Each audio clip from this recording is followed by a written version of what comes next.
We are into overtime. Our score again is 50-50. 13-8 Drexel after 1, 26-13 at the half, 37-28 after 3. Locked up at 50 all here as we will play 4 more minutes. Jacob Brewer, injured in the first half, will start the overtime, but he does limp a bit. Leaping here, they'll just go ahead and let it be tapped and controlled by the Tigers. Robb will quickly attack and score on Brewer. Blaine Robb now with 11 in the basketball game. Tigers' first lead of the game now comes in overtime. Brewer, jumper at this end, rims off, no good. Tigers with the rebound, they go the other way. Now you really start to question the 4 games this week. Will the Bobcats have some tired legs? Again, furious comeback last night. They won that one at the buzzer. Overtime now tonight after the Tigers fight back down 16. Starters in there for Rich Hill, and now dribble drive from the left side, and ball bounced over there, and it's going to tap out, they say, off of Drexel and be Rich Hill. That's Thompson, Corder, Heckaden, Mumma, and Robb for the Tigers. Will set Drexel's lineup in a moment for you. Heckaden with it, now comes to Robb, and Blaine will reset up top. Spins one way, now works with the basketball, flips it off to Heckaden. Ships out there along with Antley, Jones, Brewer, and Eastwood, 4 of their 5 starters. Heckaden, 3-ball misses, no good. Boy, Cole's been real cold tonight. We're 1 minute into the overtime. Rebound down to the Bobcats. They'll look to tie or regain the lead. Right side with it, ball fake from Ships on the wing. He looks left, comes up top, spike line, Antley now. Jacob, what a ball game for him, 15 tonight. See if they can continue to get him involved as he matches his number. Jones gets it to him in the corner. Kyle, a good game off the bench. Up top, Ships now with it again.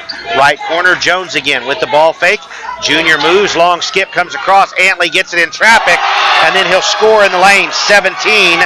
Now for Jacob, we lock it up again at 52. Thompson goes into the forecourt now. Fans on both sides standing and supporting their respective squads. Good contingent of Rich Hill faithful down to my left, and then also back of the bench. Entry to Robb, this into the floor, lost it, man goes down, he'll spin, put it on the floor in traffic, go up and score. Boy, Blaine Robb so under control. If you are a post player or a wing type guy that goes down inside, watch how Blaine can move with the basketball. Brewer shot no good. Antley muscles, skies, gets it and scores. He's got 19 and a bark for the faithful, tying it up 54. Left side again now, working with the basketball. The Tigers up top. Entry comes to Robb. Looks left. He'll go to the left now. Pass works up top again now to Thompson. Right side, Corder elevates. Jumper good and fouled. 25 now from Bryant in the basketball game. And now Drexel in the dangerous situation again. If this is not the team you want to try to play catch-up consistently with. First foul on Chandler Eastwood. Subbing in now Gunnels as Brewer will sit. 1:36 to go in the first overtime. Corder with 25 tonight. He matches his number, or number as most of you would say it. On the way, free throw, got it, rims it home.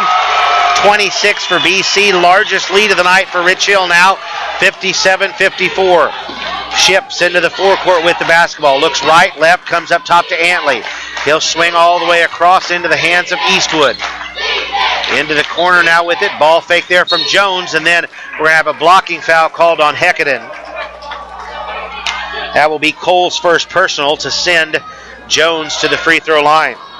Kyle's first trip there tonight. The Bobcats have struggled from the line. 4 of 9 on the ball game. Conversely, 9 of 12 for Rich Hill. Check that, 12 of 13. Corder hit the last one. Jones here again. This is the 1-and-1. Last single bonus set we'll see today. Jones free throw, rims home. So Kyle with 9 in the ball game, and Drexel pulls within 2. 57-55. Don't sleep on Gunnels if you're the Tigers, or for the Bobcats from that perspective. Trevor just with 7 tonight, but 2 huge threes he hit late in the third. Jones hits them both. He's got 10 now. And back within 1 come the Cats, 57-56. Pass tipped, Corder gets it, back to Thompson now. We're down to 113. Corder, forecourt, looks for Robb. They'll swing back up top. Heckaden holds between the circles. Antley on him. Dribble drive to the right side, comes back now.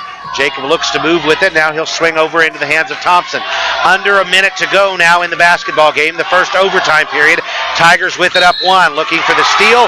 Baseline area, they're going to say that's going to be a foul and a reach. Mumaw to the line, and that will go against Eastwood. That'll be Chandler's second. And to the free throw line again goes Jacob Mumaw. 4 points in the basketball game. All of those coming in the fourth quarter. Brewer nullified him for significant periods. First free throw, Mumaw, front iron, rolled it off, no. He will have one more, trying to give the Tigers a 2-point edge. What a good way to wrap up the week for you. One more game coming your way, though. Shot on the way. Missed that one as well. So 2 misses this end of the floor from Mumaw. And down with the rebound come the Bobcats. 50 ticks to go. But the ball poked away from behind and turned over. 24th time tonight that has happened. 40 ticks to go. And see here if the Tigers, several good free throw shooters, they'll want to hold it as long as they can, I imagine. And now as Hekkanen is trapped on the sideline in front of Coach Rapp and the bench, Ryan will call the timeout. 57-56 our score with 34 to go. Timeout on the floor. We're back after this right here on the Prepcast Broadcasting Network. Cats will inbound the basketball out of the timeout, and they'll bring it all the way in the backcourt in the hands of Robb. Laying up the floor, we'll flip it off to Hekkanen now. He'll dribble through some traffic and come into the forecourt with it. Clock down to 25. Pass comes off now into the hands of Thompson. Back to Hekkanen. He'll flip off over to Robb. Spins away from a defender and then works up to the top. Now we're down to 17, and they're going to have to think about fouling, and they will on Thompson. Again, you're probably comfortable sending any of the 4 to the line for Rich Hill. Maybe save Mumaw. Percentage-wise, probably the lowest of the 5 free throw shooters. Gunnels will pick it up. It's Trevor's third personal. JT at the line for the first time tonight will have 2. First one on the way, and he hits.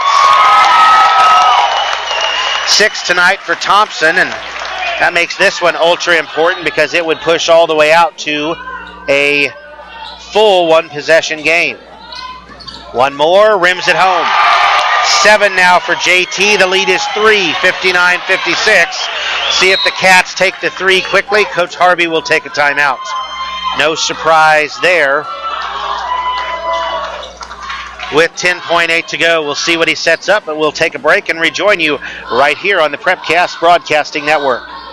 Jones will be down in front. They'll spread the floor out a bit. Shipley also out there. Nope, check that. That is Ships out there, along with Eastwood, Antley, and Gunnels. Jones now steps into a 3-ball. Front iron, no. Ships underneath, misses. Rebound, got back, and he scores with 2 to go. But the Tigers don't have to inbound the basketball. They will just let it run out.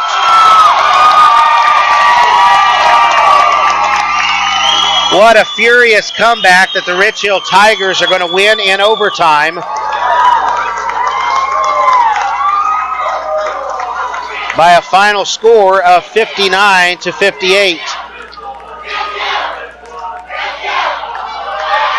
Again, the final here tonight in overtime. The Tigers take it 59-58 over a very game effort from the Drexel Bobcats. And they get the victory. And you almost feel like they steal one away the way that a good portion of this contest went here.